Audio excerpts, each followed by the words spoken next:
So, andito tayo with another vlog. As you can see, nasa labas ngayon si Nina. That's the name of the scooter. So, a few days ago, may dumating na package from online. In-order ko online.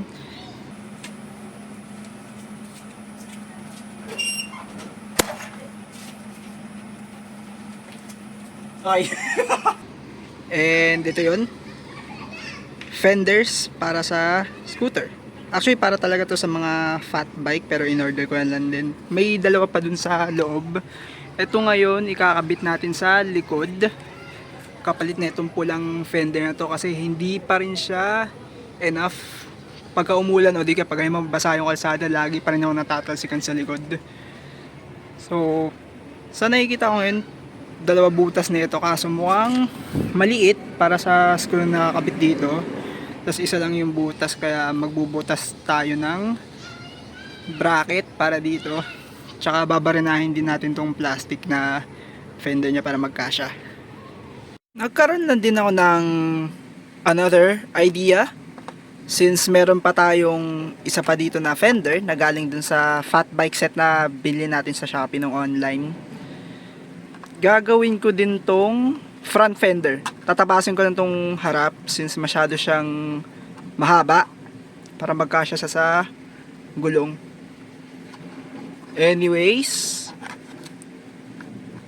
mamaya tatabasin na natin to para mas maganda to since yung luma kong fender puro cracks na.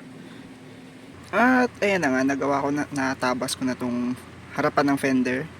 Malaki siya dati, ngayon mas maigsi na. Ngayon nilagyan ko na siya ng tape at minarka na din para ayan naman yung tatabasin ko para mas matino siyang tignan.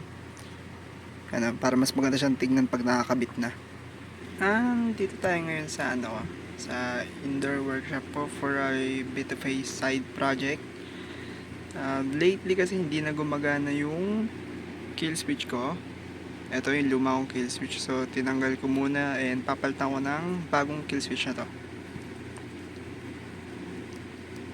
So i-desolder ko muna itong dalawang wires na to, then lilipat ko sa bagong kill switch na to para mapagana ulit yung kill switch, para hindi ko need na mag-reach down sa makina para patayin manually yung makina ko. So ito na nga yung final result. Nahinang ko na. Ito yung lumang kill switch niya. Medyo nung una ko nakuha yung scooter, wala na din yung pagpatay niya ng makina. Unlike na ito, bago to, nabili ko lang din recently. So hintayin ko lang later na makakabit ko to.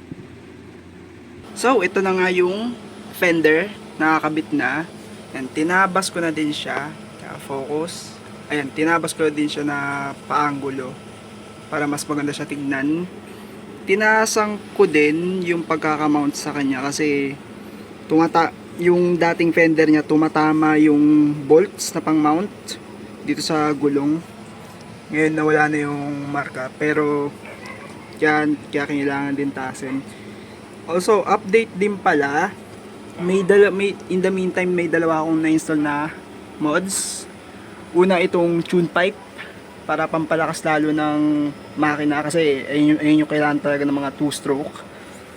Ito, ang brand niya is RF pipe. Ayan, medyo kalawang lang, linisan ko pa yan. Nabili ko lang din to second hand, nasa 1K lang.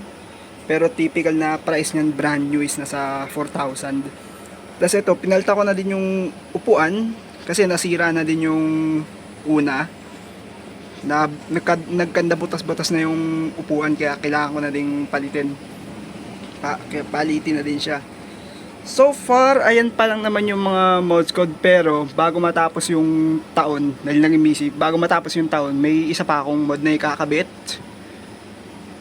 May isa pa akong mod na ikakabit dito sa scooter para mapaganda lalo yung acceleration niya.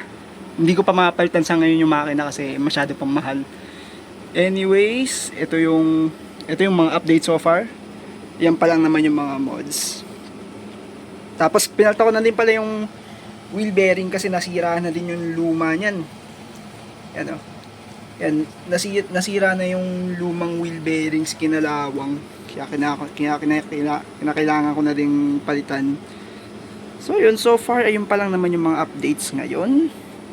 So abangan nyo pa yung mga susunod kong magiging mods dito bago matapos yung taon. So ayun nga mga guys.